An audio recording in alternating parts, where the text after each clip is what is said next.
Kayu besi rawa sepanjang 17 meter ini disiapkan untuk membuat salib. Melihat panjangnya, timbul pertanyaan, siapakah yang akan disalib?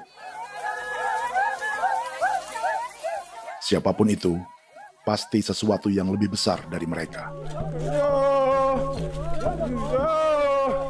Tapi Frankie Woro, Casimilus Awe, dan warga suku Auyu di Papua Selatan ini tak akan melukai siapapun.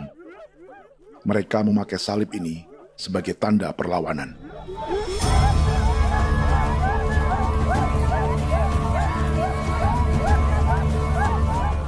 Yang mereka lawan memang lebih besar, yaitu pemerintah Republik Indonesia. Pemerintah sedang mengincar 2,5 juta hektar hutan orang Papua untuk proyek tanaman industri pangan dan energi.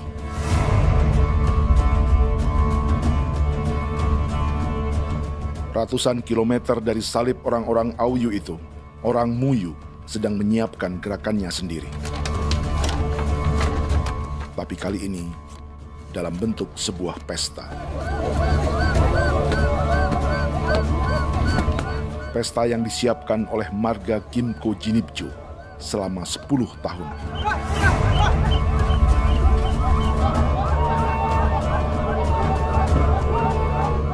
Sosok di marga ini adalah Willem Kimco, orang asli Papua yang tak punya kartu identitas kewarganegaraan manapun.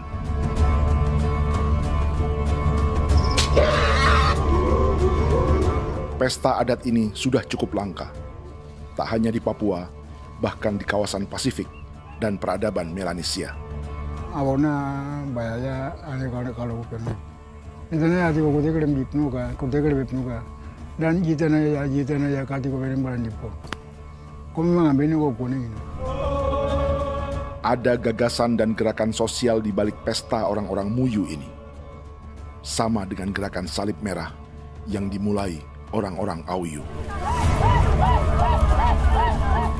Salib ini akan menjadi yang terbesar dari 1.800 salib merah yang telah ditancapkan berbagai suku di Papua Selatan dalam 10 tahun terakhir.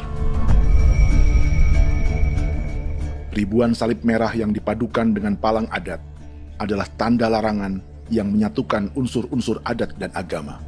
Kami percaya bahwa kalau memang kami sudah tidak mampu untuk menyelesaikan persoalan ini, dalam hal ini perusahaan tidak bisa masuk, berarti kami minta bantuan kepada nenek moyang dan Tuhan. Atribut perang orang Auyu ini diukir atau dilukis, digambar di batang salib ini dengan tujuan bahwa kami larang dengan sangat keras. Jadi apabila siapapun, baik dari antara kita sendiri yang melanggar batas ataupun pihak lain yang mau mengganggu keselamatan hak tanah adat kami, maka kami siap untuk melakukan ancaman perang. Salib-salib ini tidak ditancapkan di halaman-halaman gereja, melainkan di tanah dan hutan adat, di dusun-dusun sagu, dan di tempat-tempat yang disakralkan. Sebab 1.800 palang adat dan salib ini memang bukan semata tentang agama, tapi untuk mencegah negara dan perusahaan memasuki tanah dan hutan adat mereka. Papua bukan Auyu.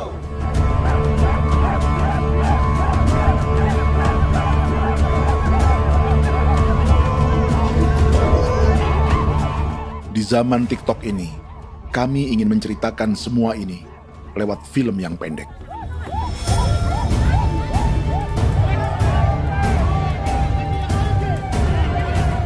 Tapi kami jelas gagal.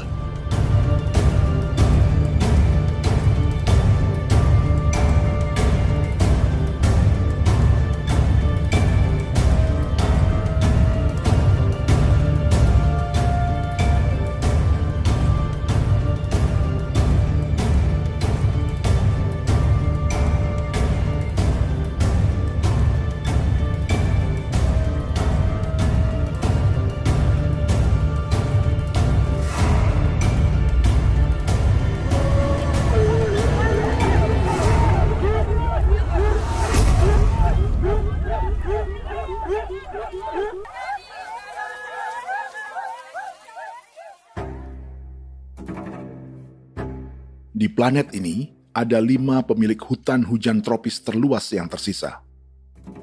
Kongo di Afrika, Brazil, Peru, Bolivia, dan Indonesia.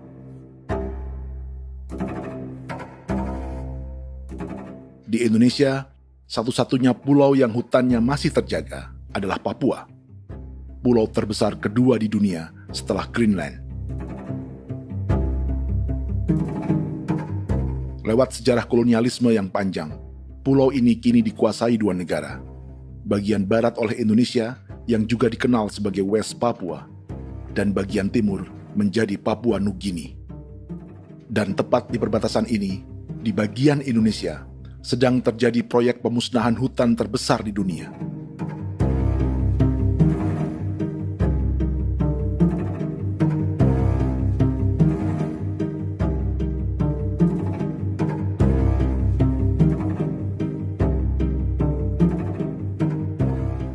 Pemerintah Indonesia sedang membuka lebih dari 2,5 juta hektar hutan untuk sawit, tebu, padi, dan peternakan. Ini disebut proyek strategis nasional untuk lumbung pangan dan energi yang jadi ambisi 3 presiden. Bagian terbesar direncanakan untuk mencetak sawah seluas 1,3 juta hektar. Lalu bagian lain akan ditanami tebu seluas 560.000 hektar untuk gula dan bioetanol. Setiap liter bensin di Indonesia akan dicampur bioetanol 10% atau E10.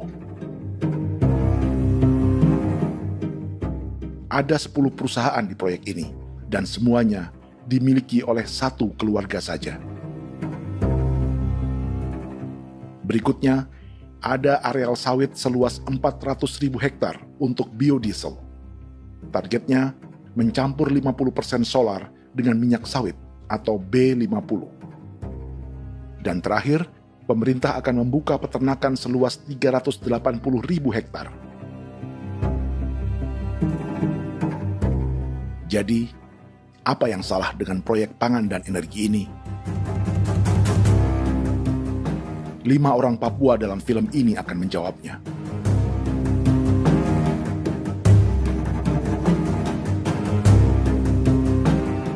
Yang pertama adalah Yasinta Moiwen dari suku Marin.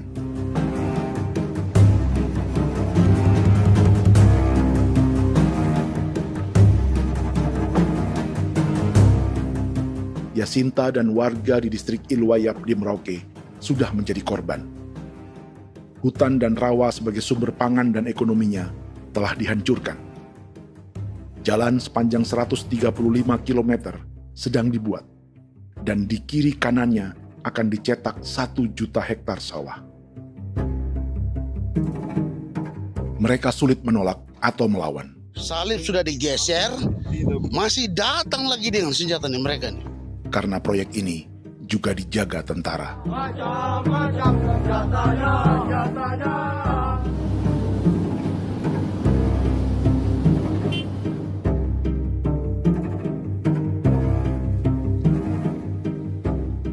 Yang kedua adalah Natalis Buer di distrik Tanah Miring, Merauke.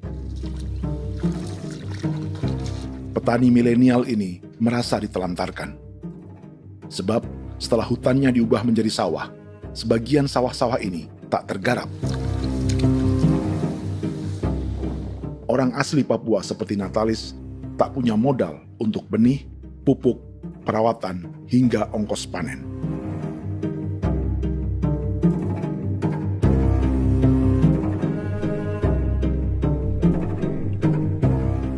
Orang ketiga adalah Vincent Kuipalo dari suku Yenan di distrik Jagebob, Merauke.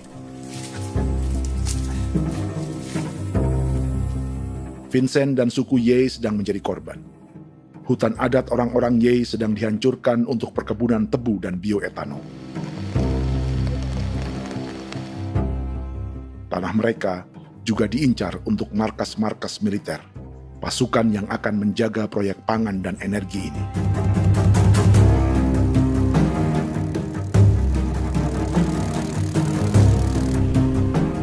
Yang keempat adalah Frankie Woro dari suku Auyu di distrik Fofi, Kabupaten Bovendigul. Hutan dan tanah mereka terancam perluasan perkebunan sawit untuk campuran biodiesel atau B50. Orang-orang dari suku Auyu ini adalah calon korban. Merekalah salah satu pelopor gerakan Palang Adat dan Salib Merah. Meski kadang berseberangan dengan gereja yang mereka anggap lebih mendukung pemerintah dan perusahaan. Mereka bahkan sedang merencanakan gerakan yang lebih besar, dengan salib yang lebih besar. Tanah milik Somu Sobisiba itu bahwa tanah ini diciptakan oleh Tuhan dan memberikan warisan kepada kami. Kami ini hanya hak jaga.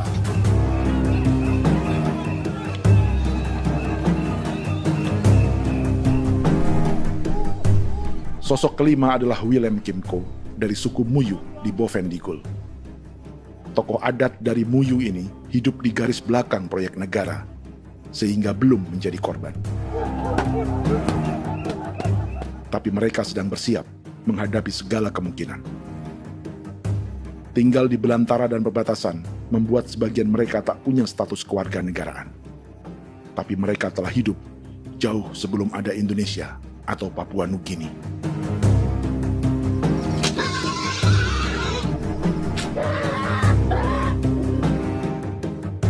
Kelimanya mewakili jutaan orang asli Papua yang sedang terancam eksistensinya.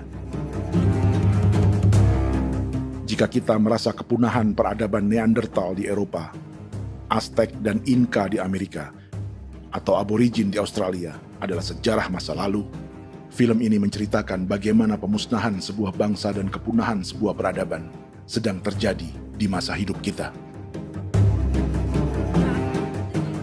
Kepunahan bukan karena kerusakan lingkungan dan ruang hidup semata, juga karena dihantam 60 tahun operasi militer.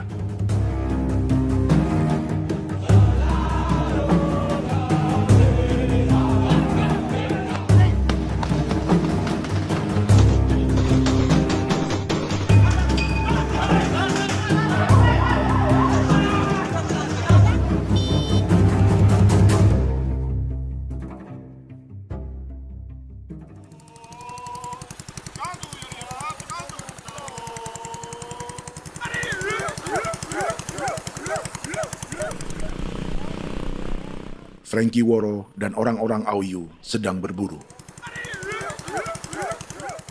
Tapi lokasi perburuan mereka mulai dikuasai perusahaan perkebunan sawit.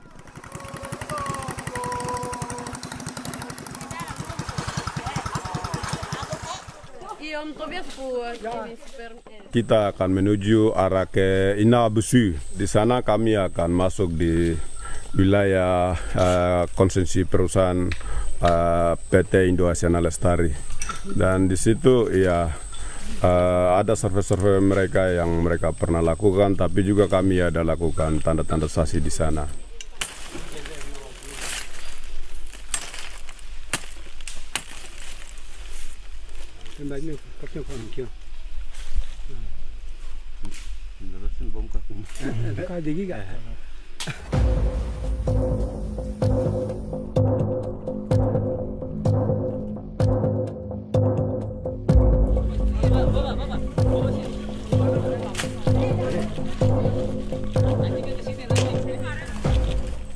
Dapat dengan yang induknya, tapi karena induknya dia lari dan terlambat kerja, akhirnya yang bisa kita dapat dia punya anak ini saja.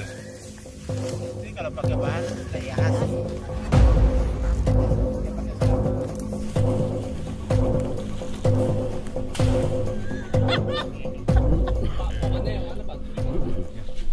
Pohon ini pohon bitanggur, dia punya kayu ini kita biasa gunakan untuk kerja perahu, dan juga kulit depu getanya itu kita pakai untuk kerja ini, panah-panah ini lem, jadikan lem ini, panah-panah. Hutan ini adalah supermarket bagi suku Auyu. Juga lumbung pangan atau bank untuk menyimpan deposito kekayaan alam. Hutan juga tempat yang penuh dengan sejarah suku, situs budaya, dan tempat-tempat sakral. Inilah yang sedang mereka pertahankan dari incaran pemerintah dan perusahaan. Untuk semua alasan ini, mereka menancapkan ribuan salib merah.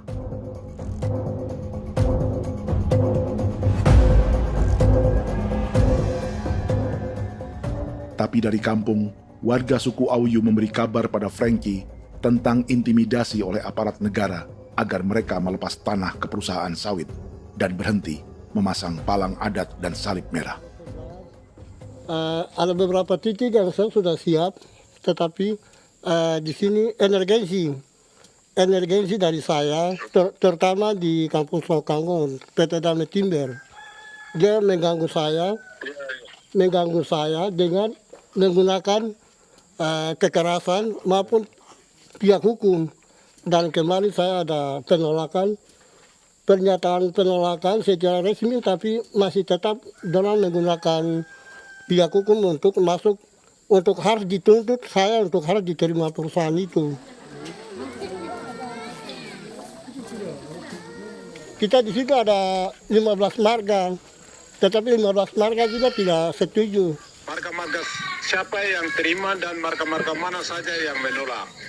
Nanti kita lihat dari pertimbangan itu, dan di situ dan kita undang mereka untuk bicara dengan kami. Sebagai sosok yang aktif dalam gerakan, warga Auyu terus memberi informasi lapangan kepada Frankie yang tak selalu berada di kampungnya. Izin pernyataan yang mereka paksa saya untuk tanda tangan itu, tapi sementara saya tidak tanda tangan. Data semua ada di tangan saya. Ya. Baik, kalau gitu itu lebih bagus karena tanda tangan itu yang berbahaya. Iya. Tanda tangan itu yang lebih berbahaya karena sekarang ini modern dan canggih, dan itu yang mereka biasa pakai untuk tipu muslihat. Mereka biasa pakai itu di tanda tangan itu. Betul. Dari Bambisa juga di Sofia dia masuk untuk memaksakan kami marga untuk harus menerima perusahaan itu. Tapi kemarin kami sudah menolak. Babinsa nama bosku. Babinsa ini nama bosku. Itu yang sekarang strategi militer yang sekarang mereka pakai. Jadi yang penting masyarakat itu yang benar-benar mau menolak siap dukung ketua marga siapa yang nanti tampil. Ini adalah peta konsesi sawit untuk biodiesel dalam proyek strategis nasional. Dan di distrik Fofi inilah, orang-orang Auyu hidup dari sungai dan hutan. Tapi Frankie di Bovendigul masih lebih beruntung. Setidaknya dibandingkan Yasinta Mowien di Merauke yang sudah kehilangan hutan dan rawanya.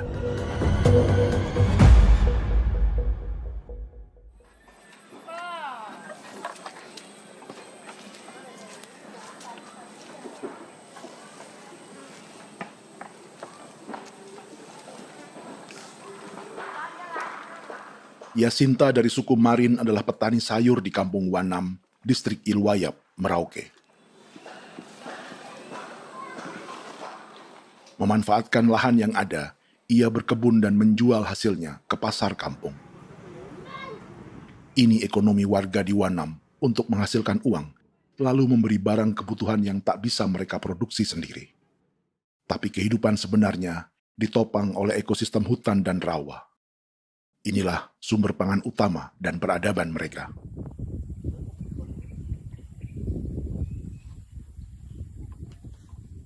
Namun ketenangan ini diusik ketika tiba-tiba pada Mei 2024, di Pelabuhan Wanam datang ratusan alat berat untuk proyek pangan dan energi pemerintah.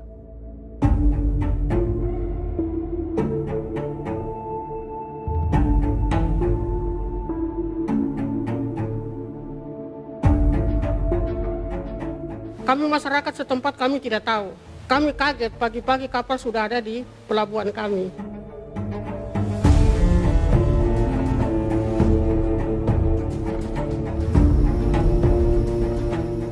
Yasinta Mowien atau Enrika Gebze dan warga lainnya tak pernah diajak bicara atau dimintai pendapat. Seakan-akan Papua adalah tanah kosong. Kita suka kaget yang dong bawa turun alat berat dong bawa turun, kita kaget masyarakat. Dorang subongkar itu kayu-kayu.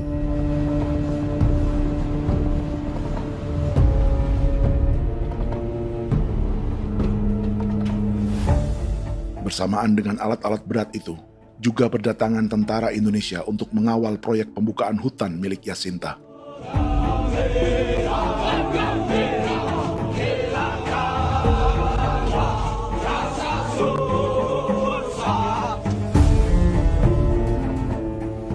Ribu alat berat didatangkan dari Cina ke Papua oleh perusahaan bernama John Lin Group sebagai kontraktor pemerintah.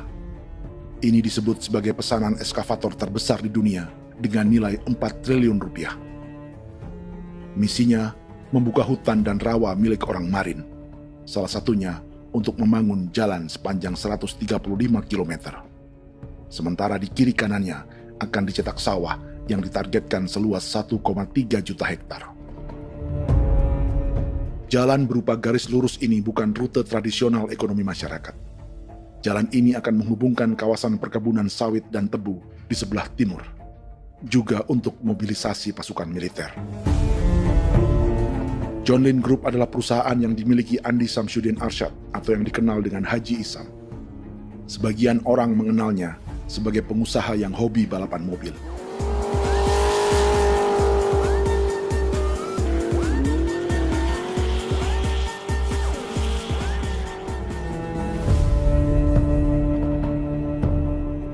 Tapi di Kalimantan, ia berbisnis batu bara, perkebunan sawit, pengolahan karet, penerbangan, perkapalan, dan biodiesel. John Lin Group kini juga menjadi pemilik perkebunan tebu dan pabrik gula terbesar di Indonesia. Sayapnya melebar dari Kalimantan hingga ke Bombana, Sulawesi Tenggara. Perkebunan tebu, pabrik gula, dan industri bioetanol inilah yang juga sedang dikembangkan di Papua. Foto ini adalah momen ketika Isam bersama kerabatnya, Menteri Pertanian Amran Sulaiman dan Menteri Pertahanan Syafri Samsudin, meluncurkan program biodiesel atau B50 di Kalimantan Selatan. B50 artinya, setiap 1 liter solar, 50%-nya akan dicampur minyak sawit. Perusahaannya, PT John Lin Agroraya, menjadi salah satu pemainnya.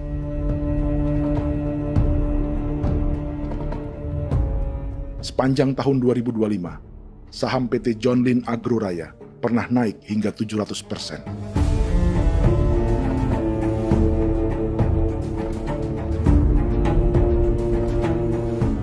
Perusahaan sawitnya yang lain, PT Pradiksi Gunatama, sahamnya bahkan pernah naik 4.000% hanya dalam 1 tahun. Dari harga saham ini saja, nilai kekayaan keluarga Isam diperkirakan mencapai 100 triliun rupiah lebih, menjadikannya salah satu keluarga terkaya di Indonesia dan salah satu pemain penting industri bioenergi. Dan di Papua Selatan inilah sebagian sawit-sawit untuk mendukung program B50 akan ditanam. Inilah tanah orang-orang Wambon, Muyu, Marin, Yei, atau Auyu seperti Frankie Ward.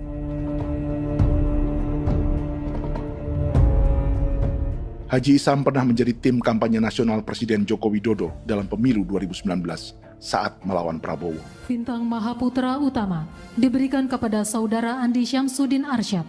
Beliau berjasa luar biasa dalam mendorong pertumbuhan ekonomi daerah maupun nasional. Setelah menjadi presiden, Prabowo memberi gelar kehormatan Bintang Mahaputra Utama pada Isam.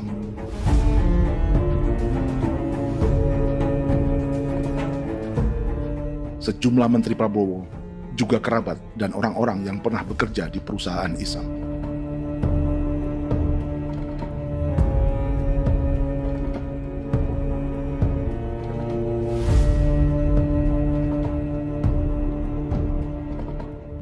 Lawan sebesar inilah yang sedang dihadapi Jacinta di kampung Wanam, Merauke. Atau petani perempuan lain seperti Enrika Gebse. Jadi alam kita ini sudah rusak. Jadi kita itu biasa jalan dari sini tuh harus pasang jerat di situ, harus cari makan di situ lagi. Itu tempat-tempat itu pasang-pasang jerat, tempat babi, rusa, sekarang sudah tidak ada lagi.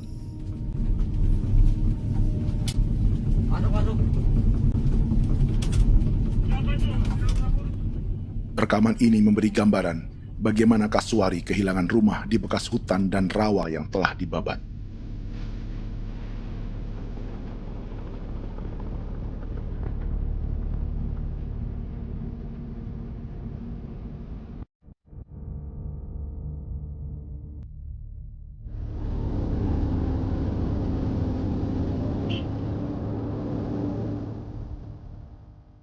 Keterlibatan tentara dalam proyek pangan dan energi di Papua memakai dalih bahwa ancaman terhadap negara kini tak hanya perang secara militer,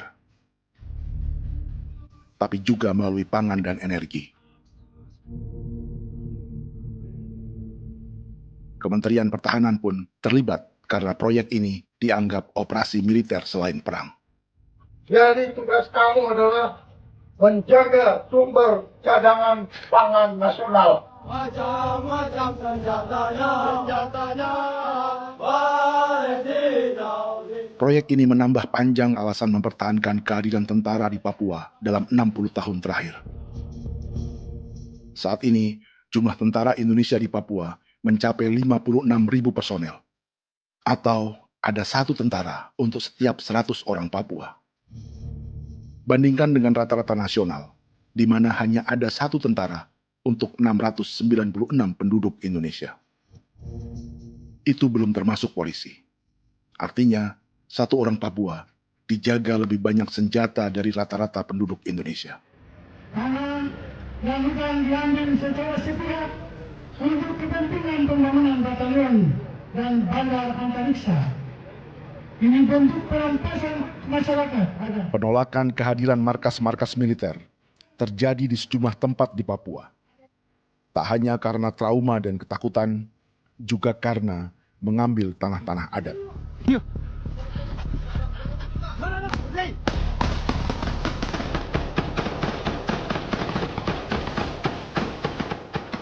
Salah satu alasan mengapa militer terus ditambah di Papua, karena masih ada perlawanan dari Organisasi Papua Merdeka atau OPM selama 50 tahun terakhir.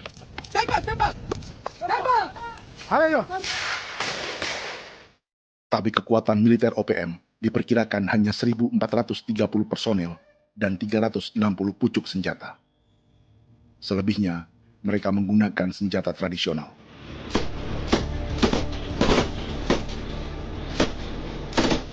Dengan demikian, kekuatan tentara dan polisi di Papua 58 kali lebih besar dari gerilyawan Organisasi Papua Merdeka.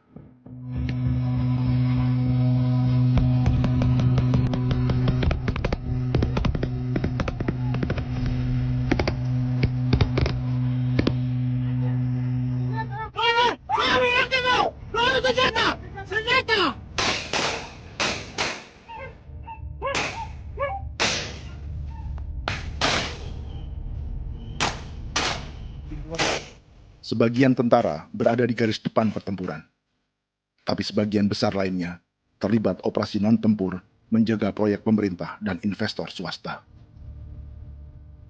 Seperti Batalion Infanteri Teritorial Pembangunan di distrik Jagebob, Merauke ini.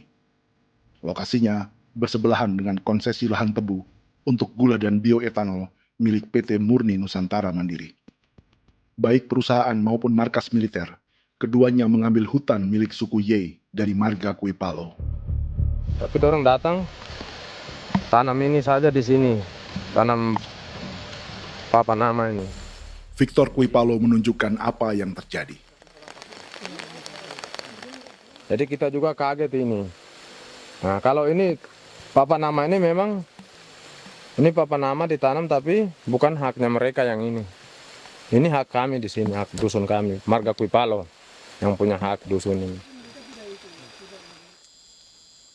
Setelah memasang patok, alat berat mulai bekerja untuk membangun markas militer di tanah orang Ye.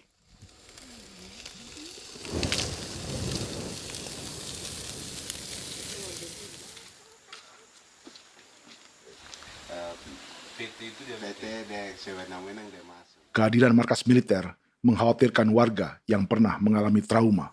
Takut kenapa? Kalau macam yang awal macam sekarang bu kampung hidup ini kan aman. Terus kenapa harus didirikan korem di sini? Bukankah dengan adanya Korem semakin aman ada tentara di sini? Kalau untuk kampung kayaknya tidak bisa aman kalau ada tentara, paling masyarakat dipukul itu ini. Kalau kampung hidup begini malah saya sejahtera dan saya punya masyarakat.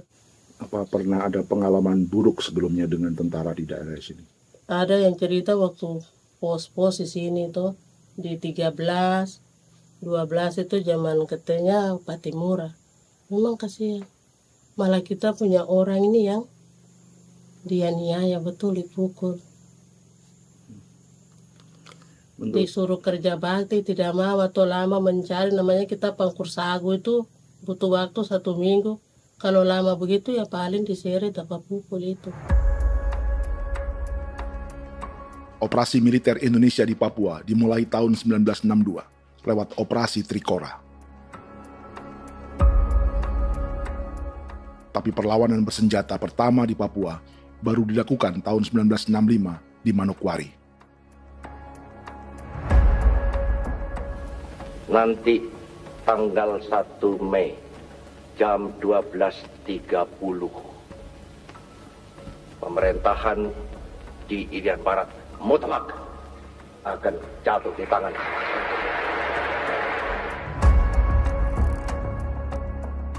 Sejak itu, selama 60 tahun, operasi militer untuk menaklukkan Papua terus dilakukan.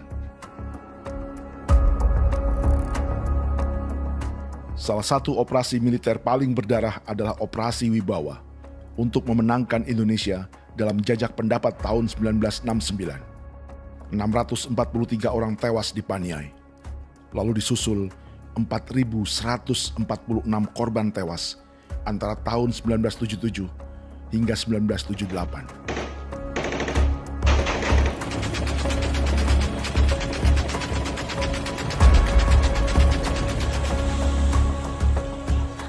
Operasi militer ini menimbulkan gelombang pengungsian hingga kini. Dewan Gereja Papua mencatat 103.000 orang menjadi pengungsi pada tahun 2025 dan nyaris tak diberitakan media-media Jakarta.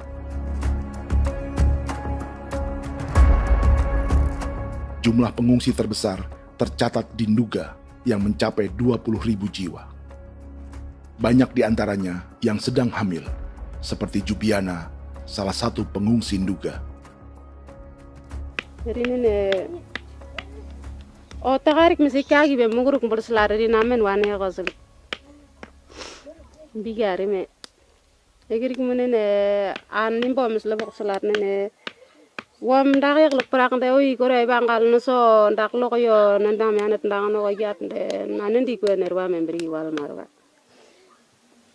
egirik munene wa tri ngel no semana o ngal siak ya ber kumbik nyak masala ore na me wo suluk ri namen wani go semane kuman nak wani wani ndemo lok ndak misri namen bre go lok nak no semane ne be minit waru ra kana bi ne dige war de mino pragit de laina bulan Maret April ya na mana kantan barang ne lire na bam ne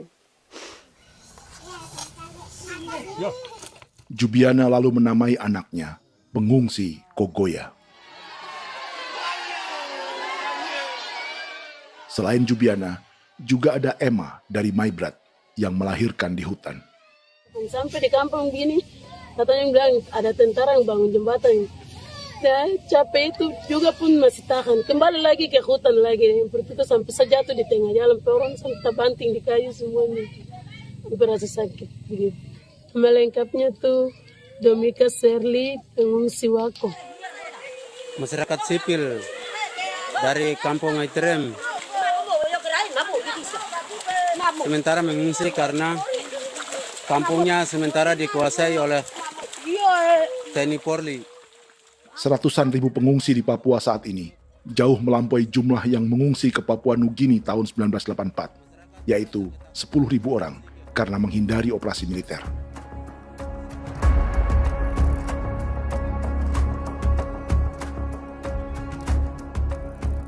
Bersamaan dengan operasi militer, eksploitasi sumber daya alam Papua juga dilakukan sejak masuknya tambang emas dan tembaga Freeport pada tahun 1967.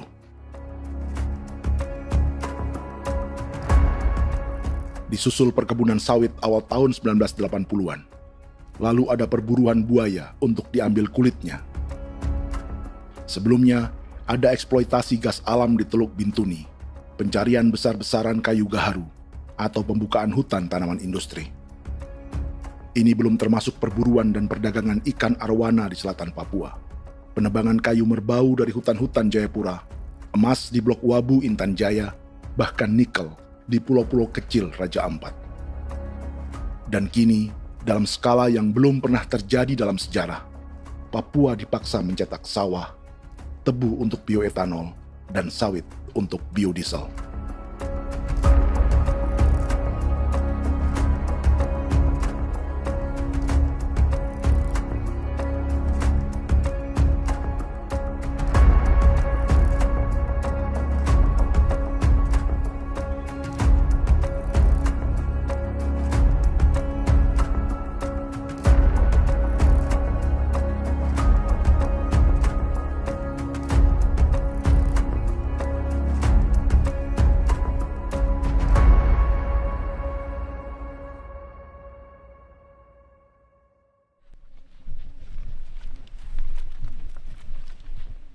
Inilah yang sedang menimpa keluarga Vincent dan Victor Kuipalo di Merauke.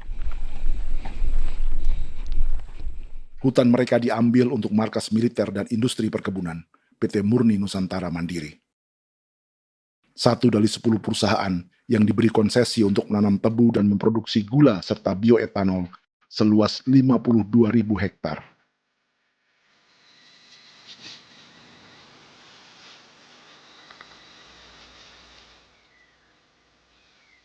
Perusahaan ini dianggap mengambil hutan dan tanah orang-orang Ye, terutama marga Kuipalo, yang memiliki hak adat terhadap 2.300 hektar hutan.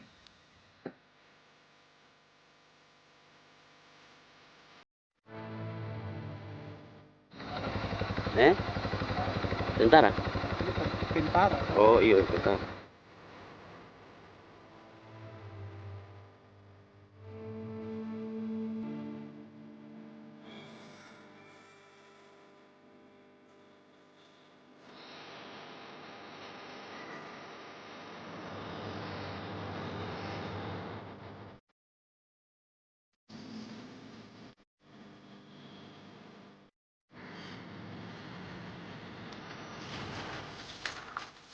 Keluarga Kuipalo sedang melihat apakah perusahaan semakin mengancam tanah mereka. Dan kekhawatiran itu terbukti. Ini makanya tadi saya bilang ini dari sini saja dekat ini sudah masuk di dalam ujung lapang ini. Ini hutan, yang ini hutan yang dorong ada bongkar sekarang ini. Ini sudah punya alat tuh dekat ini. Dekat sekali ini. Ini di sini. Nacau, kelapa itu yang jalan lama, jalan setapak ini. Dari udara, terlihat alat-alat berat semakin mendekati tanah orang-orang Ye, marga Kuipalo.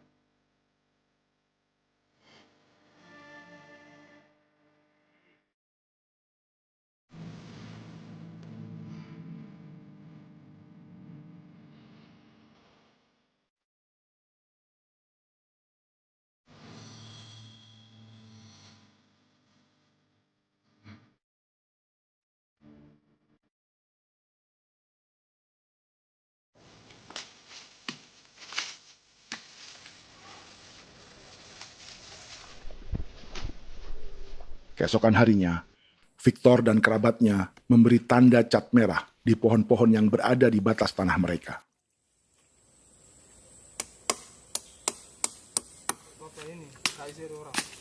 Tapi tanda peringatan adat ini tak diindahkan perusahaan.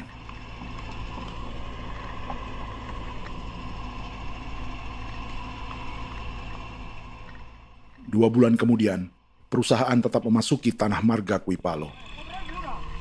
Sama.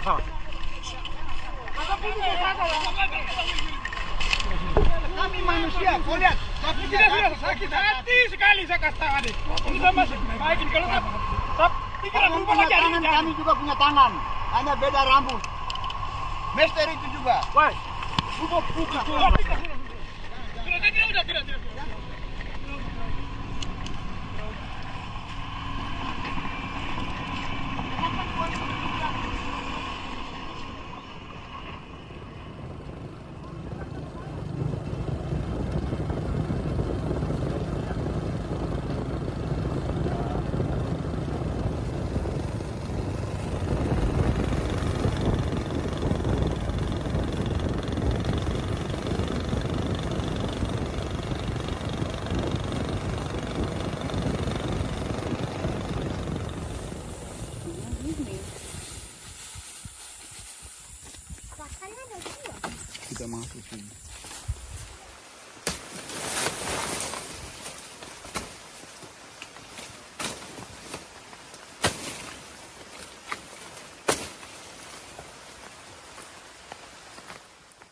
Jadi ya untuk itu seperti saya katakan tadi, apakah lebih baik kita tidak usah ada kah atau bagaimana, kita pisahkan, pisahkan dari negara ini kah? Jangankan tuh, saya kemarin bicara sama Daniel, datang sama saya dengan persoalan Kodam ini. Saya bilang, Pak Daniel, kalau lebih baik saya ngungsi ke Papua Nugini. Dia bilang, aduh Bapak jangan begitu. Ya memang, kalau tidak bisa menghargai kami, lebih baik pilihan yang itu yang saya memilih. Lebih baik saya pindah dari sini. Saya mengungsi ke Papua Nugini, di negara tetangga. Masih di laut. Apa? Ada ini. Karena saya bilang sama Kapolsek, Pak, Agustus ini, 17 Agustus saya tidak kasih naik bendera merah putih. Saya bendera ada, nanti saya taruh di meja. Bendera saya ada. Karena saya punya pikiran percuma kita ini merasa bahwa kita hidup di bawah naungan merah putih. Ternyata merah putih tidak lindungi kami. Tidak anggap kami sebagai kami rakyatnya. Dia lambang negara. Dan kami menghargai lambang negara itu.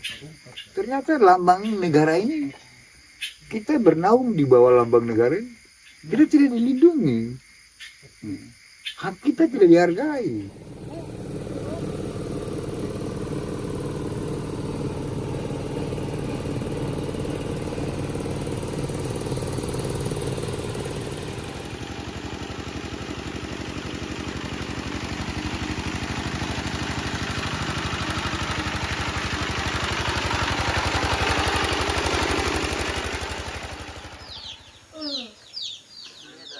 Marga Kuipalo dari suku Ye terus mendapat teror dan intimidasi agar melepas tanah mereka yang hanya dihargai Rp300.000 per hektar.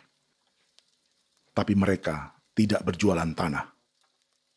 Makanya mama itu tidak suka untuk lepas tanah. Untuk apa? Baru di dalam hutan itu ada obat-obat tradisi. Itu sudah Kalau macam ada sayur juga, kita ambil sayur yang dia tumbuh sendiri. Jadi kita ini mau kemana, kalau itu sudah digusur, ya habis. Kita ini jadi penonton. Jangan sampai kita ini duduk minta di jalan. Jadi kita tidak mau seperti itu. Makanya tanah itu kita tidak melepas. Tapi mungkin orang lain tuh dia senang saja. Lebih baik saya pegang uang merah dulu. Saya bisa beli-beli itu ini. Nanti datang uang sudah habis, gembel. Mau cari kemana lagi, hutan sudah habis. Mau makan ikan di mana, kali sudah hancur. Seperti Yasinta di Wanam, suara dan gerakan kaum perempuan Papua sangat nyaring dan tak bisa diabaikan. Saya sebagai perempuan tolak untuk perusahaan masuk di sini. Karena kalau saya terima anak-anak saya mau dikemanakan, mau tinggal di mana. Apapun yang terjadi saya tetap tolak. Demi tanah ini saya akan berjuang, demi saya punya anak-anak. Yang katanya mengutamakan anak Papua, nyatanya yang kerja kebanyakan ya orang-orang Jawa. Saya sendiri orang Jawa, tapi bukan mau bicara yang tidak-tidak. Memang kenyataannya seperti orang-orang Papua itu diterbelakangkan, kurang diutamakan, gitu.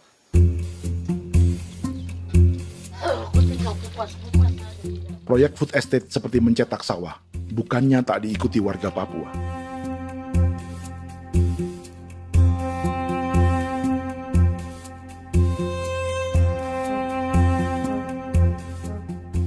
Salah satunya Natalis Buer di distrik Tanah Miring, Merauke.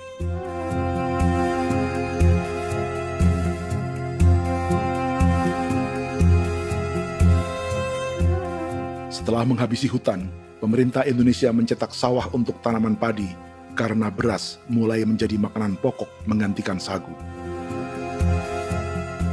Sebagian besar penggarapnya adalah warga transmigran yang datang sejak era 1980-an. Bahkan petani transmigran sudah ada sejak Belanda membuka proyek padi kumbe di distrik Kurik. Lokasi yang sering jadi langganan pejabat Indonesia memamerkan sawah di Papua. Tapi Natalis juga ingin belajar menanam padi atau bersawah. Namun ia kesulitan karena dibutuhkan modal untuk benih, pupuk, hingga pemeliharaan dan panen. Lalu sawah-sawah ini pun mulai dikuasai pendatang.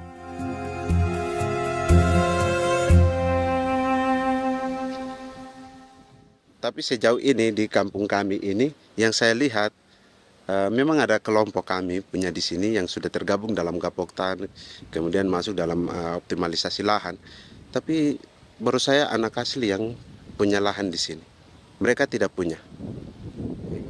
Pemerintah dalam hal ini adalah Kementerian Pertanian bersama-sama Kementerian Pertahanan yang dalam hal ini pada garis di bawahnya adalah TNI Angkatan Darat, memberikan support yang maksimal kepada masyarakat khususnya di Merauke dalam rangka. Saya kemarin habis 9 juta.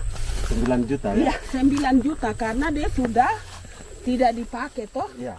Perempuan Papua seperti Filomina juga mau bertani. Pemerintah memberi bantuan Rp900.000 per hektar lewat program optimalisasi lahan atau OPLAH. Tapi dibanding biaya produksi dan harga jual gabah, Filomina mengaku berkali-kali rugi dan kini memutuskan tak lagi menggarap sawahnya. Terus kita harus cari uang untuk kombek. Betul. Karung kita beli. Karung beri sendiri lagi. Tenda kita beli. Ini dari yang offline ini don tidak siapkan. Tidak ada. Tidak ada ya, jadi mama don sendiri. Itu yang saya ada bilang, 900.000. Itu modal untuk kerja sawah ini. Mulai dari kerja sampai nanti panen. Panen. Wih, ngeri sekali. Iya, lucu toh? Tidak dapat itu. Betul, Mam.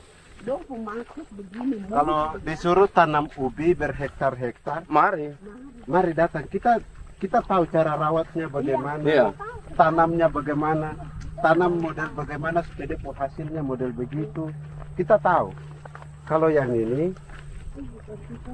kan kita baru belajar. Sebagian hutan milik warga Senayu di Merauke sudah dibuka untuk sawah dan kebun tebu oleh PT Global Papua Abadi. Proyek pertanian ini dikerjakan oleh Kodim Merauke.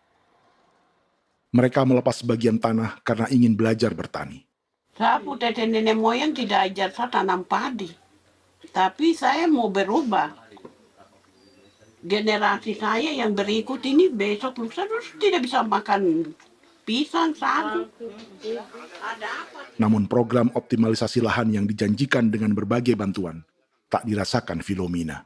Obat rumput beli, obat padi beli, jonder kita bayar, bahkan bibit masih kurang, cari bibit lagi beli.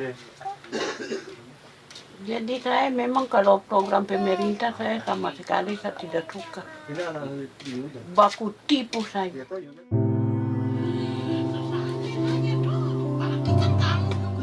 Mereka merasa ditinggalkan sendiri, jatuh bangun belajar bertani padi. Sementara sumber pangan dan air yang semula mudah didapat, kini telah berganti sawah dan kebun tebu. Dulu kita masih bisa jalan, nanti masak di kali, pakai air kali. Minum pakai air kali. Sekarang kok mau masak? Tidak ada air, sudah susu, mau minum tidak bisa. Sudah dengan obat. Drone semprot tebu itu saja drone. Drone yang semprot. Saya lihat di itu. Jadi kita bukan drone yang terbang di atas untuk disemprot. Dong lempar pupuk di bawah ya dia mengalir ke kali. Mengalir ke kali, ke rawa-rawa.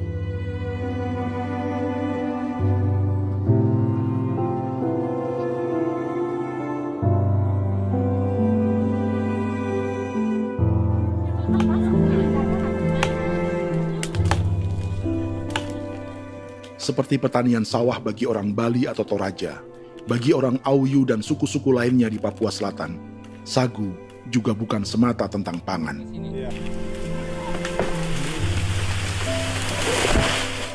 Bagi orang Auyu dan Marin, sagu adalah kerabat, sosok orang tua, sosok nenek moyang yang harus dijaga dan dilindungi.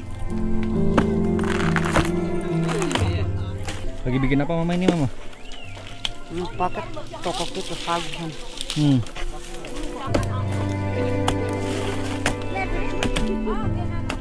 Kami diingatkan oleh leluhur, sagu itu tidak boleh digusur dan tidak boleh diganggu dengan cara apapun, dan di dalam rangka kepentingan apapun tidak boleh. Kamu harus bela, bahkan sampai nyawa pun harus menjadi taruhan demi membela keselamatan pergerakan sagu di atas tanah.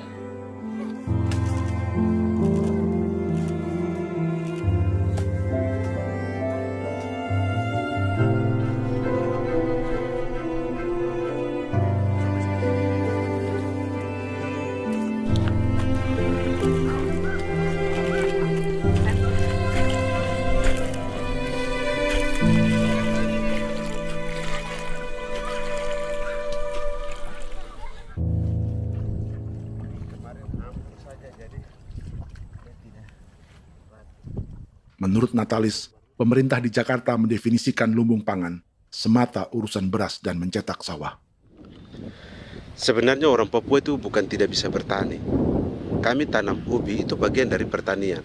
Nah, pertanian yang dimaksud oleh pemerintah itu harusnya selalu itu kalau bisa pemerintah harus spesifikkan pertanian apa yang dimaksud, pertanian tanam padi atau pertanian tanam ubi, petasan dan lain-lain. Ini yang harus dispesifikkan dulu. Begitu, sehingga tidak menjustifikasi kami orang asli Marin bahwa kami tidak bisa bertani. Bukan. Kami buka kebun besar-besar di sana, bahkan bermeter-meter, ratus-ratus meter pakai sekop, bukan pakai ekskavator, tapi ini pakai skop. Itu pertanian, begitu. Bagi Natalis, alih-alih memaksimalkan sawah-sawah yang sudah ada untuk petani Papua, pemerintah selalu membuka hutan baru, seperti dikerjakan perusahaan John Lynn Group dan melibatkan tentara. Padahal, sejarah keterlibatan militer dalam proyek food estate atau cetak sawah adalah sejarah kegagalan yang bertubi-tubi 4 presiden selama 30 tahun terakhir.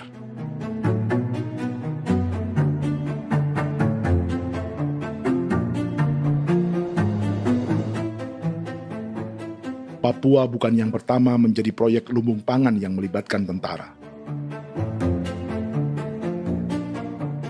Kalimantan telah menjadi korban 30 tahun sebelumnya.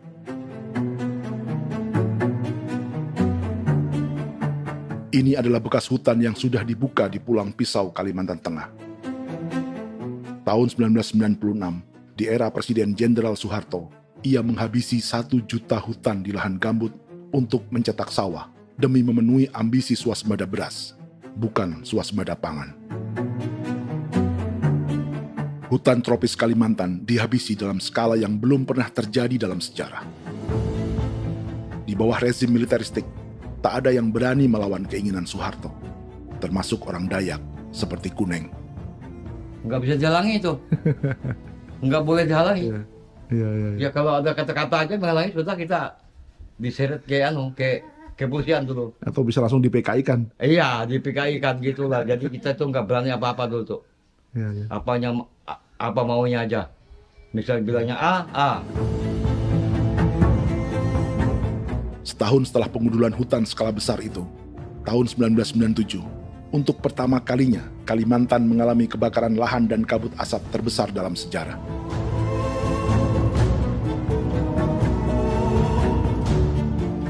Sebagai ilustrasi, ini kondisi kabut asap tahun 2015.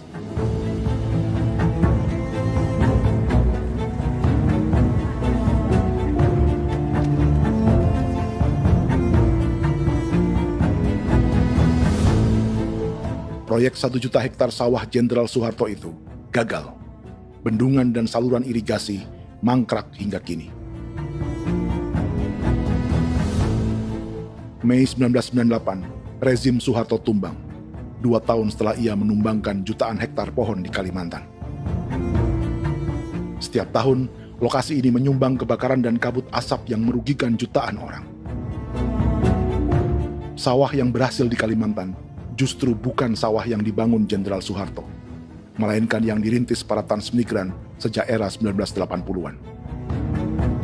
Sawah-sawah inilah yang ikut digarap oleh militer di era Presiden Joko Widodo.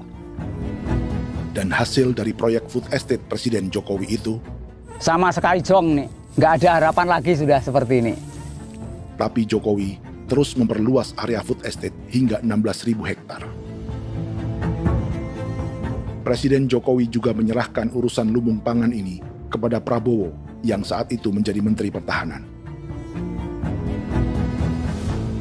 Salah satunya di Kabupaten Gunung Mas, Kalimantan Tengah, untuk membuka perkebunan singkong seluas 31.000 hektar.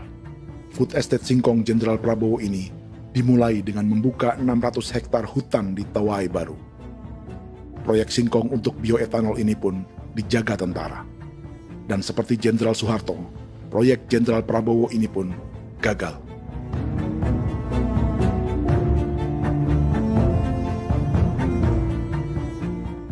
Dengan reputasi ini, Joko Widodo dan Prabowo justru sedang membuka 2,5 juta hektar di Papua.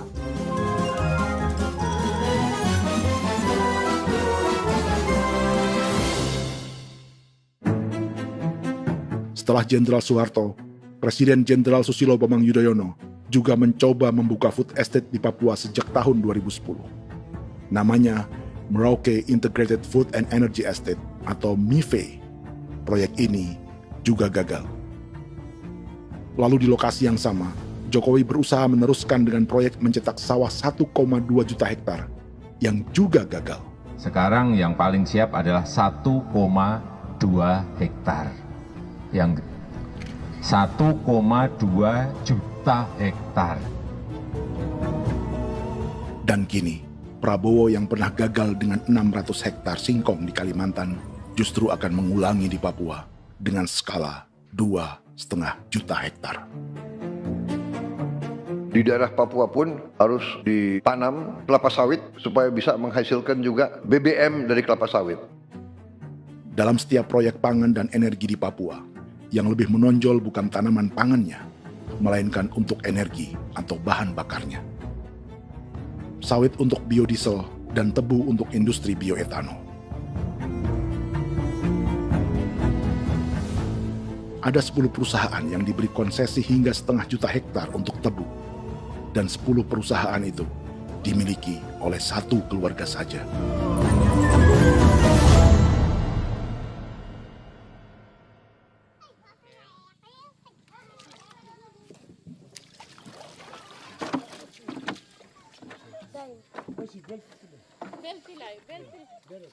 Para perempuan Auyu di Bovendigul akan berangkat memancing. Priska Beni membantu menyiapkan perahu.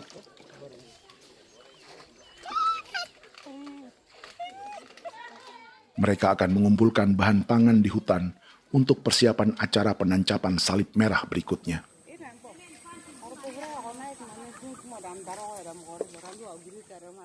Priska sudah mengambil posisi memancing.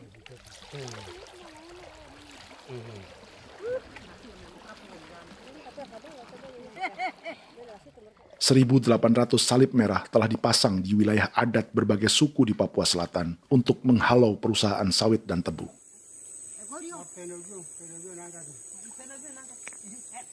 Maria Tebung yang paling muda datang membawa hasil. 2 ekor ikan gastor alias gabus toraja. Sebagai generasi Z, pendidikannya sampai sekolah dasar. Di perusahaan perkebunan seperti sawit atau tebu, ijazah SD hanya bisa menjadi buruh kasar. Tapi ia tak tertarik.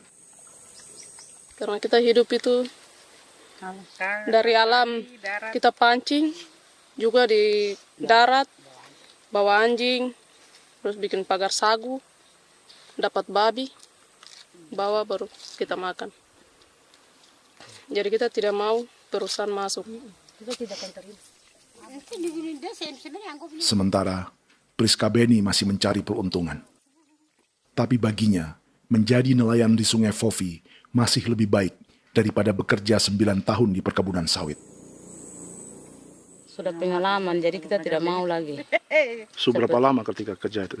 Selama di sana. 9 tahun di sana. 9 tahun? Saya baru pulang dari perusahaan. Selama 9 tahun kerja di sawit, bisa punya rumah kah? Atau tidak. Motor kah? Tidak. Johnson kah? Tidak. Cuma makan saja. Pendapatan juga kan tidak lebih. Habis dimakan.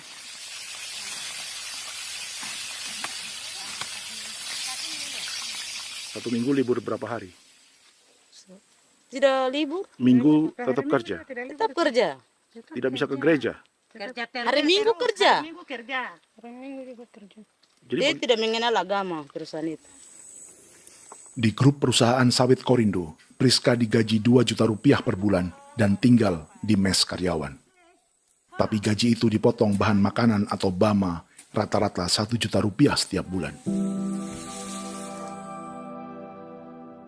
Korindo adalah grup perusahaan yang salah satu usahanya adalah hutan tanaman industri dan sawit di Bovendigul dan Merauke. Di Papua, mereka memakai bendera PT Tunas Sarwa Ema. Perusahaan ini pernah memberi bantuan pada Keuskupan Agung Merauke. Keuskupan Merauke belakangan mengeluarkan pernyataan mendukung proyek strategis nasional di Papua. Umat Katolik yang memprotes sikap gereja tersebut ditangkap polisi. Jadi selama 9 tahun tidak bisa nabung? Tidak. Makan saja. Makan saja. Makan saja. Menabung bagaimana? Keperluan banyak. Tidak sampai. Habis di anak-anak uang sekolah. Uang 1 juta itu mana sampai. Menabung juga tidak cukup. Sudah pengalaman, jadi kalau di sini perusahaan mau masuk tidak.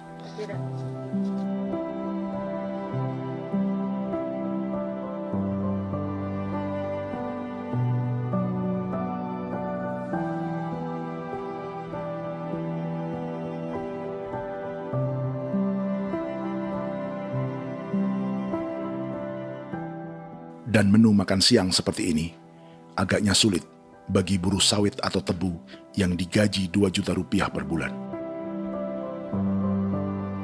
Generasi Z seperti Maria Tebung atau generasi milenial seperti Priska Beni punya matematika ekonominya sendiri. Sawit untuk biodiesel atau tebu untuk bioetanol tak akan ada bedanya bagi mereka.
Perkebunan tebu 1,5 juta hektar di Merauke adalah ide 3 presiden untuk menggenjot penggunaan bioenergi sebagai campuran bahan bakar fosil. Selain swasembada pangan, swasembada energi di daerah Papua pun harus ditanam kelapa sawit supaya bisa menghasilkan juga BBM dari kelapa sawit. Juga tebu menghasilkan etanol. Singkong, kasava juga untuk menghasilkan etanol. Bioetanol adalah bahan bakar nabati atau tumbuhan yang dapat dicampur dengan bensin. Sama dengan program biodiesel yang mencampur solar dengan minyak sawit. Pertamina saat ini sudah menjual BBM bioetanol dengan campuran 5% yang dipasarkan dengan merek Pertamax Green 95. Tapi pemerintah ingin menaikkan kadarnya menjadi 10% atau E10. Maka ke depan kita akan mendorong untuk ada E10. Kemarin malam sudah kami rapat dengan Bapak Presiden. Bapak Presiden sudah menyetujui untuk direncanakan mandatori 10% etanol. Idenya untuk mengurangi ketergantungan pada bahan bakar fosil yang diimpor dan menimbulkan polusi.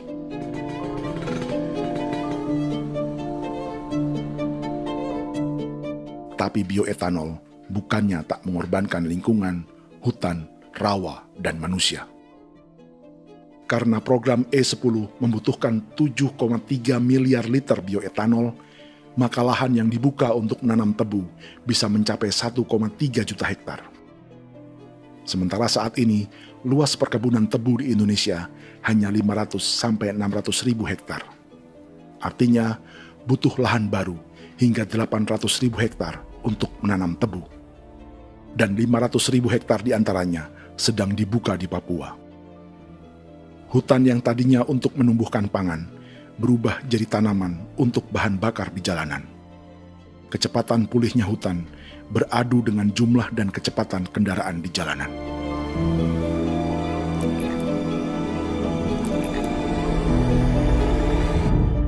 Dahaga terhadap energi tak pernah bisa dipuaskan.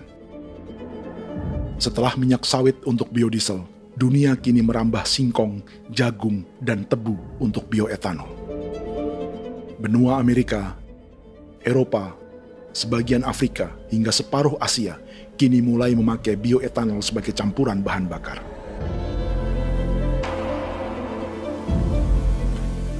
Selain perebutan lahan, masa depan dunia juga dibayangi semakin mahalnya harga pangan karena persaingan antara perut manusia dengan tangki kendaraan. Ini adalah lokasi perkebunan tebu dan bioetanol PT Murni Nusantara Mandiri yang mengancam tanah Vincent Quipalo dan orang-orang Ye di Merauke. Beberapa kilometer di selatan adalah PT Global Papua Abadi yang mengancam tanah orang-orang Muyu dan Marin. Dua perusahaan ini adalah bagian dari 10 perusahaan yang mendapat konsesi lahan untuk tebu dan bioetanol di Merauke. Batas konsesi mereka bahkan sama dengan batas negara Indonesia dengan Papua Nugini. Salah satu ciri bahwa peta konsesi ini dibuat di Jakarta dari atas meja. Sama seperti kolonial Inggris dan Belanda ketika mereka membagi Pulau Papua dengan garis lurus pada abad 19. Seakan Papua adalah tanah kosong. Bedanya, meski peta konsesi ini mengatur batas 10 perusahaan, tapi perusahaan-perusahaan ini sebenarnya dimiliki oleh satu keluarga saja. Ini nama 9 dari 10 perusahaan tebu dan bioetanol di Merauke, Papua. 99% saham mereka dimiliki sebuah perusahaan bernama PT Merauke Nusantara Manis. Sementara 1% sisanya dimiliki PT Merauke Gula Mandiri. Tapi saham kedua perusahaan ini dimiliki PT Merauke Sugar Group. Dan perusahaan ini, 90% sahamnya dimiliki pengusaha bernama Angelia Bonaventure Sudirman, serta perusahaan bernama Zico Trust dan Resource Harvest. Lalu 10% lainnya dikuasai PT Papua Energi Abadi, yang pemiliknya adalah Dudi Christian dan Angel Madeline. Sekarang, mari kita lihat siapa mereka. Angelia Sudirman adalah keponakan dari salah satu konglomerat sawit Indonesia, Martias Fangiono. 9 perusahaan di Papua ini berada di bawah bendera Merauke Sugar Group. Dan Merauke Sugar Group hanya satu dari 7 grup perusahaan milik keluarga Fangiono.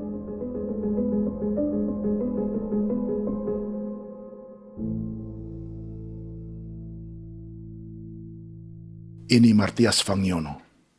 Seperti Haji Isam, Martias selama ini dikenal sebagai pengusaha sawit yang kini merambah bisnis tebu dan bioetanol.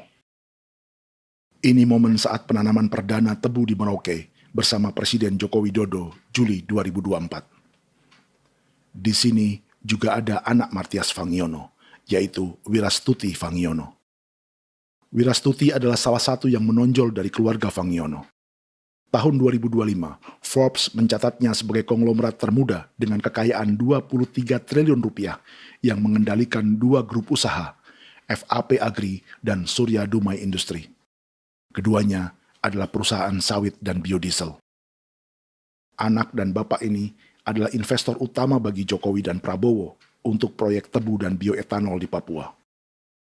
Sementara yang ini adalah mertua Sitorus, pemilik raksasa agribisnis dunia, Wilmar International, yang juga memegang konsesi sawit di Papua lewat berbagai perusahaan. Tapi mertua kini memakai bendera baru, yaitu KPN Corporation atau Karunia Prima Nastari. KPN inilah yang memiliki kelindan bisnis dengan keluarga Fangiono untuk proyek tebu Merauke. Apalagi grup Wilmar yang didirikannya juga pemain gula utama di Australia. Tahun 2010, Wilmar membeli 100% saham perusahaan gula terbesar Australia, Sucrogin. Akuisisi senilai 1,5 miliar dolar Amerika ini langsung menjadikan Wilmar pemain tebu terbesar kelima dunia. Sebagian bibit tebu yang ditanam di Merauke adalah varietas yang dikembangkan Lembaga Riset Gula Australia atau Sugar Research Australia. Sugar Research Australia lalu menjalin kontrak pengembangan bibit dengan PT Global Papua Abadi milik Fangiono. Tapi masalahnya, Sugar Research Australia adalah badan publik yang tugasnya memajukan petani tebu dan sebagian dananya berasal dari pajak warga Australia. Itu artinya, warga Australia membiayai pengembangan bibit tebu untuk investor dan pemerintah Indonesia. Dokumen ini menunjukkan bahwa lembaga yang dibiayai warga Australia itu pernah memiliki kontrak penyediaan bibit dengan PT Global Papua Abadi milik keluarga Fangiono. Kontrak itu baru berakhir pada November 2024. Artinya, saat Presiden Jokowi dan keluarga Fangiono menanam bibit tebu pada Juli 2024 ini, kontrak itu masih berlaku. Nama lain dalam keluarga ini adalah Siliandra Fangiono, yang pada tahun 2024 dijuluki Raja Sawit Termuda dengan kekayaan 39 triliun rupiah dalam catatan Forbes. Ia mengendalikan grup First Resources. Secara umum, keluarga Fangiono memiliki 20 perusahaan di Sumatera, 32 perusahaan di Kalimantan, 1 di Jakarta, 2 di Singapura, dan 25 perusahaan di Papua. Di Papua, perusahaannya tersebar dari Sorong, Mapi, hingga Merauke. Para politikus dan pejabat Indonesia terus membesarkan konglomerasi, meski Martias Fangiono pernah divonis 1,5 tahun penjara karena kasus pembalakan liar dan kebun sawit ilegal tahun 2007. Sementara tahun 2022, Wilmar terlibat kasus korupsi ekspor minyak sawit dan divonis mengembalikan kerugian negara 11,8 triliun rupiah. Tumpukan uang ini disebut sebagai pembayaran dari grup Wilmar yang diterima secara simbolis oleh Presiden Prabowo pada Juni 2025 lalu. Tapi peran raksasa biodiesel dan bioetanol dunia ini belum akan surut di Indonesia. Bahkan sebaliknya. Sebuah dokumen presentasi bisnis dari Wilmar International Limited pada tahun 2010 ini bisa menjadi petunjuk. Presentasi ini bagian dari proses pembelian 100% saham raksasa tebu Australia, Sucrogin. Dalam presentasi ini, Wilmar mengaku ditawari konsesi lahan 200.000 hektar di Papua, atau dulu disebut Irian Jaya, untuk menanam tebu.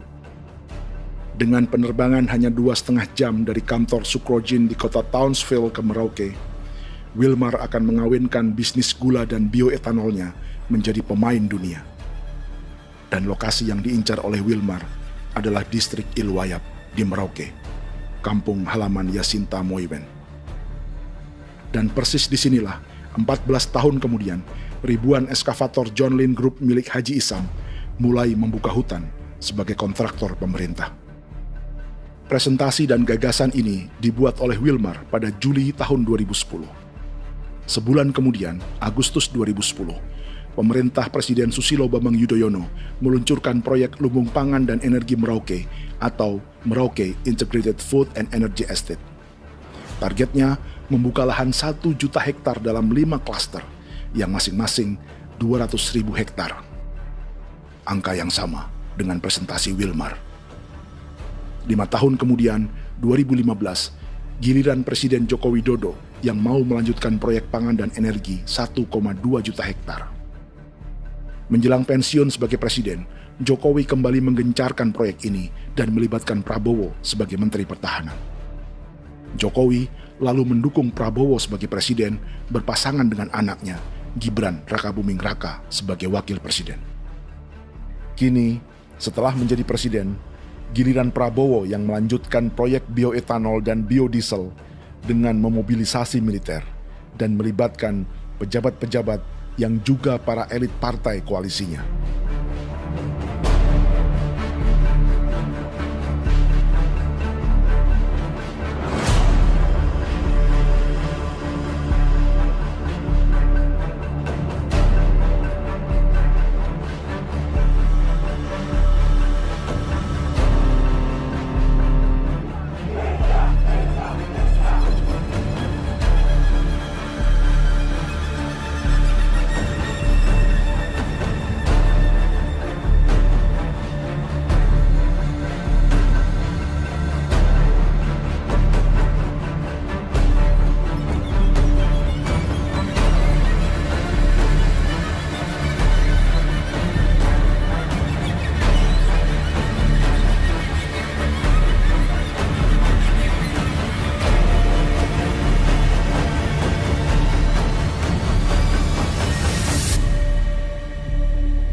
...300 tahun lalu, hutan-hutan di Pulau Jawa dalam waktu singkat berubah menjadi perkebunan tebu di bawah rezim kolonial Belanda.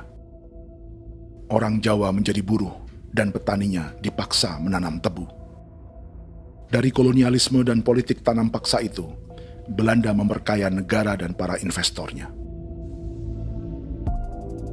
Tak puas membuka hutan untuk perkebunan di Jawa dan Sumatera, kolonial Belanda menanam tebu hingga di Suriname dan mengerahkan ribuan orang Jawa sebagai buruh pada tahun 1890. Inggris yang sudah menguasai negara seluas India dan Papua Nugini pun masih menanam tebu jauh di tengah Samudra Pasifik, di tanah orang-orang Fiji.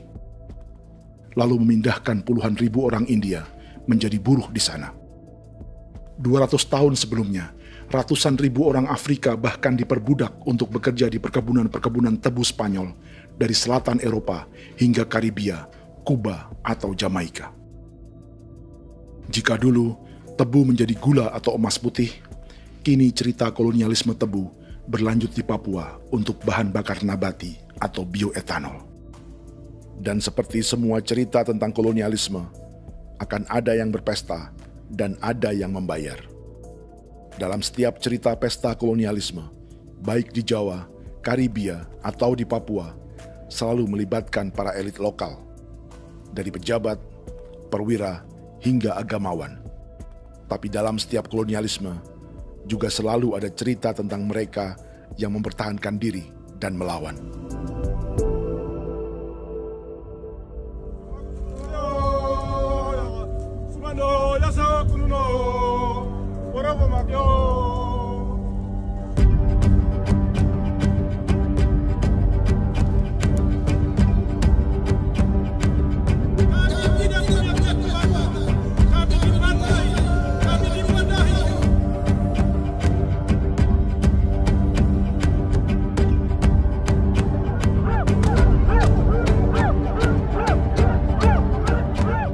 Dalam sejarah gereja Katolik banyak pemimpin-pemimpin yang adalah tanda petik itu adalah Judas juga. Jadi itu sudah pasti karena itu adalah manusia.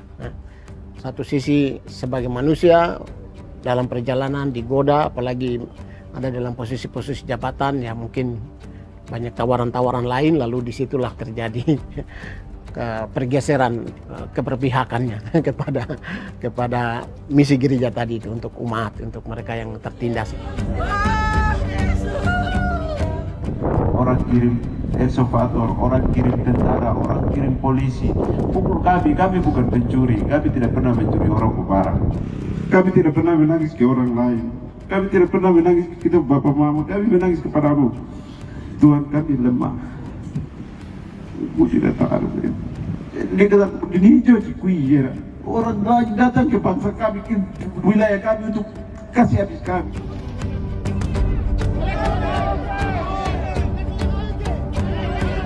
Ya Hakimam Dehi, Ya Hakimam Dehi, Bono Ya Hadigul Dehi, Bono Ya Hadigul Dehi. Kita buat sasi seperti begini untuk menolak perusahaan apapun yang masuk di tanah kami. Kalau kita kasih, kita bikin rusak sekarang, kita punya generasi berikutnya mau dapat kemana? Jadi kita nyatakan sikap di sore hari ini, kami tolak! Apa yang dilakukan pemerintah untuk PSN adalah kejahatan. Pemerintah bagian dari kejahatan, aktor perusak dan pembunuh terhadap negara, terhadap alam, hutan, terhadap manusia. Jadi negara jadi aktor pembunuh. Jadi Pilatusnya siapa? Negara, pemerintah Jakarta ini. Tanah Wiu bukan tanah kosong. Masyarakat adat kami siapa? Perusahaan tolak. Biar langsung.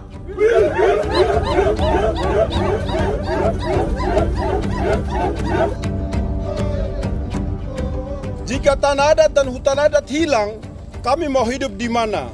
Maka di sini saya mau bilang, negara jangan tipu-tipu kami lagi.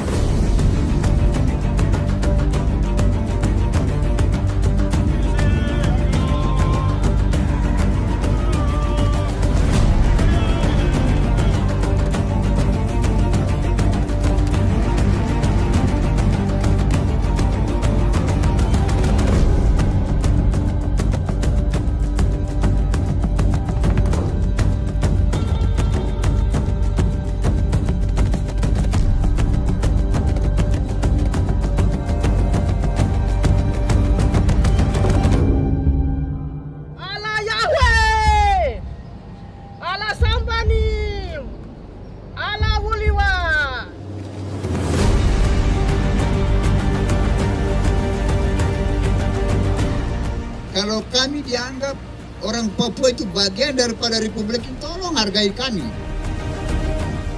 Dengan adanya PSN, PT, John Lindrop yang sudah menerobos tanah kami dan hutan kami, merusak alam kami. Itu yang kami datang ke Jakarta jauh-jauh dari Papua. Kami mau bersuara kepada Bapak Presiden Prabowo Subianto, di mana keadilan untuk masyarakat Papua. Tolong lihat masyarakat Papua yang sudah mati. Kami bersepakat menyatakan, 1. Gereja-gereja di Indonesia mendukung masyarakat adat yang menolak proyek strategis nasional di tanah Papua. 2. Gereja-gereja di Indonesia menolak militerisme dan otoritarianisme di Indonesia.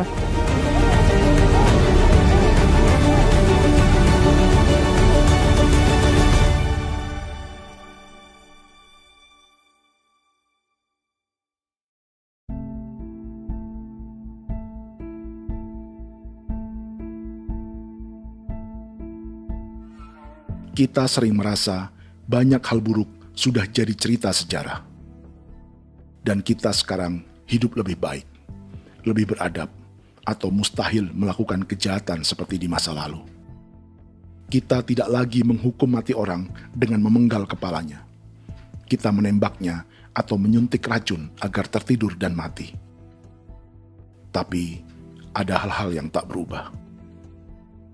Salah satu pembantaian yang kuat di ingatan kita adalah kejahatan Nazi atau genosida di Rwanda. Padahal pembantaian juga sedang terjadi di masa kita, seperti di Gaza, Palestina. Penghancuran sebuah peradaban seperti Indian di Amerika atau aborigin di Australia juga kita anggap masa lalu. Sekarang kita merasa lebih baik dan lebih toleran. Padahal proses penghancuran bahkan pemusnahan yang sama sedang terjadi terhadap bangsa Melanesia di Papua. Begitu juga dengan praktik kolonialisme. Kita merasa penjajahan seperti dilakukan Portugis, Inggris, atau Belanda sudah menjadi sejarah. Dan Indonesia tidak mungkin menjajah. Padahal itulah yang sedang terjadi dan dirasakan di Papua.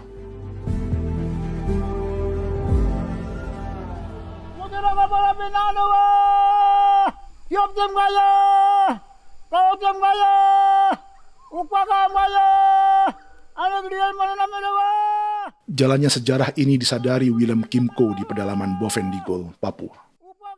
Hidup terpencil dan tak tersentuh urusan negara bukan berarti selalu aman.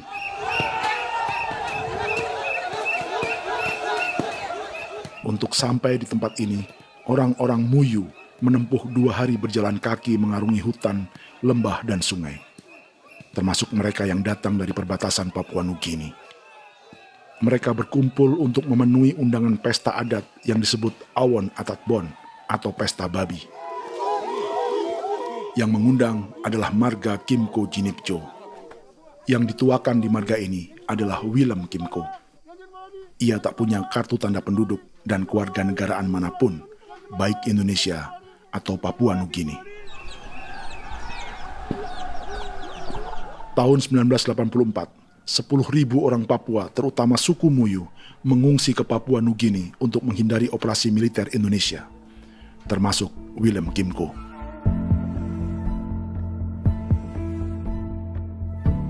Apa yang membuat pesta adat ini istimewa?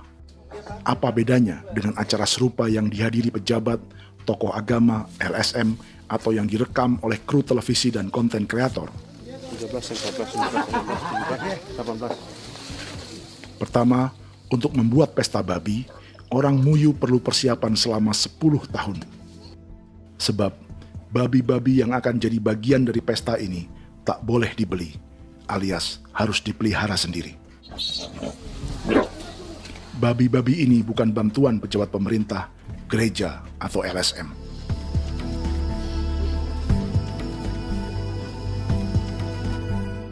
Yang kedua, babi-babi ini tidak dipelihara di kandang. Jadi punya nama babi ini kah? Harimau. Harimau? Harimau. Dia kulit dengan ini bulu di harimau, macam harimau begitu dia kasih nama harimau. Setelah diberi nama, mereka dilepas liarkan di hutan sejak kecil.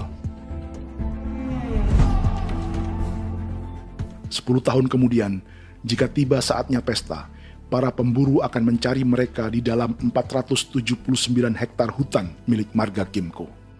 Suku atau marga lain tak akan mencurinya di hutan, karena mereka sudah punya babi dan wilayah masing-masing. Itu artinya mereka harus tetap menjaga dan mempertahankan hutannya agar babi-babi bisa hidup. Demikian juga dengan lahan pangan mereka, yang menumbuhkan sagu, keladi, atau aneka sayuran.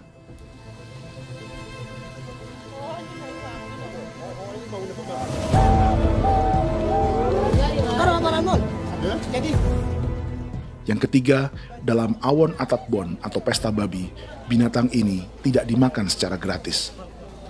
Setiap marga atau klan dalam suku Muyu akan membayar jerih payah tuan rumah menjaga hutan dan memelihara babi.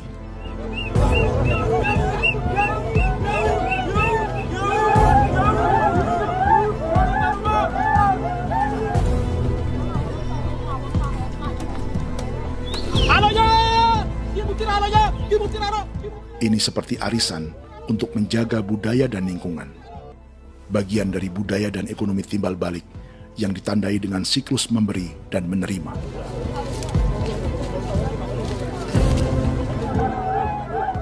Ini juga cara orang Muyu membangun dan memperluas aliansi.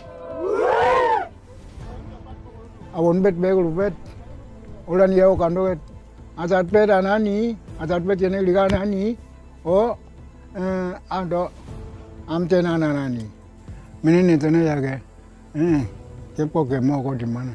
Kepo kemo mayat nih, kep tetek mau yang gue kep kanin between ke iftore ben, nih tanah ke kadek me, oke, kepo nanti kutu apa mau kepo kep pasar kutu orang nih,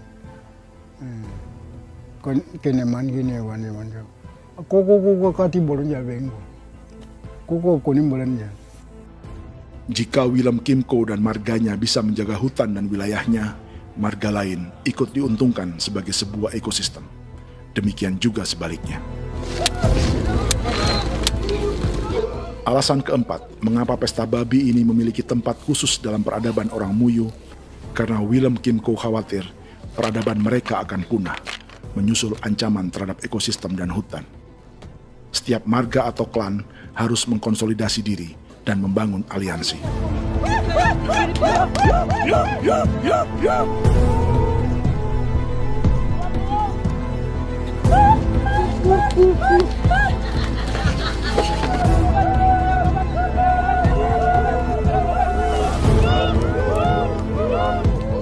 Kekhawatiran Willem dan orang-orang Muyu tak berlebihan. Ruang hidup mereka bersinggungan dengan proyek bioetanol dan biodiesel pemerintah Indonesia. Mereka juga tahu apa yang telah dan sedang menimpa suku lain seperti Auyu di Bovendikul atau Yainan dan Marin Anim di Merauke.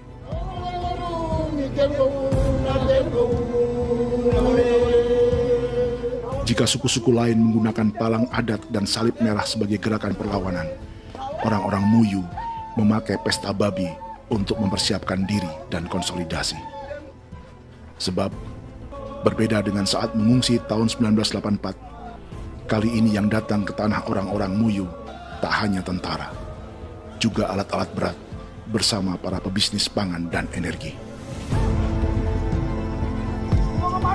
Awan